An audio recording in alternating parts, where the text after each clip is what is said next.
Hey, hi everyone. I'm Naval Yamal. So, in this video, we are going to see about Azure data fundamentals. So, if you are starting your career in as a data engineer or you want to clear the certification of Microsoft's Azure data fundamentals, so this session will be really helpful for you. So, let me show you the career paths also, like if you want to enter into a Azure data engineering world. So now we are just starting all about the data world. So if you just type on Azure data fundamentals on Google, or you can just type DP900 also. So if you go to Google and if you just type DP900, so this will give you the modules for the exam DP900. So now we are focusing, these sessions will be focusing on Microsoft Azure data fundamentals. So once we are familiar with this data fundamental concepts, then we can further go on to the next part, that is an advanced part of data, that is DP203. That is nothing but your Azure data engineer.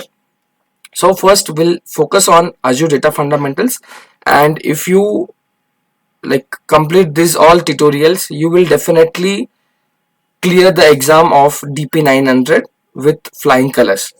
Once you have done with that, then we can focus on the data engineering part, that is DP203. So now let us begin with the Azure data fundamentals. So there are few modules and documents what Microsoft is providing. Those are really important and that is very simple. So we are taking the same module for all our tutorials. So let me open this. You can also do that on your PCs or laptops. The details about this exam, like Azure data fundamentals, is given here. You can just read it and you can see what are the skills measured here, like a curriculum. You can see all about that.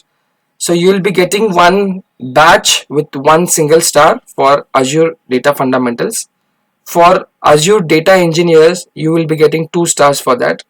And you can see what are the skills are, like skills that are measured for this exam, that is DP900. Let me go for this page also. Let me show you that these two pages are one and the same.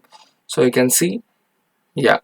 So this is how to schedule an exam. We are not scheduling it now, and you can see what are the skills measured. So if you are entering into the data world, if you are entering into the any data engineering side, data analyst side, data science side, so this certification helps you to start your career with. So there are focusing on these four major concepts, that is your core data concepts as a first module, or the first you can call as a learning path. Second is like identify the considerations for relational data on Azure and describe the consideration for working with non-relational data on Azure. And fourth part is your describe an analytics workload on Azure. You can see the percentage also, like a weightage of each and every topic. So for core data concepts, it is around 25 to 30%, and for relational it is around 20 to 25%, and for non-relational 15 to 20, and for analytics workload it is 25 to 30. So I request you also please proceed with me. You can also open the same link if you want. I'll just put a link here and you can open this, and here you get a learning path. So you can see they have clearly mentioned that hey, we are working into these four domains, like four different topics. First is like core data concepts, so you can see here core data concepts. Second is relational data in Azure, relational data in Azure, then non-relational data in Azure, non-relational data in Azure, and then it is your analytics workload on Azure, analytics workload on Azure.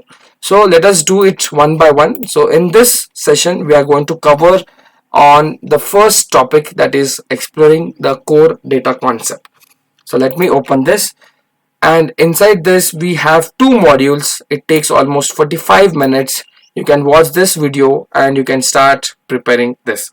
So maybe we'll see exploring core data concepts now.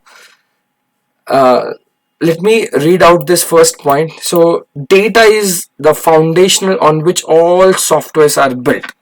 So by learning about the common data formats, so what are the data formats, what are called structured data, unstructured data, semi-structured data, what are different workloads, what are different roles, like hey, who is called as a data engineer, who is called as a data analyst, who is called a data scientist, what are the different services that data can do, and you can prepare yourself for a career as a data professional. And so this learning path will definitely help you to achieve that. So in the next video, we are going to see more details about the exploring core data concepts. Thank you for watching, guys. If you like it, please subscribe to my channel. Keep learning. Thank you.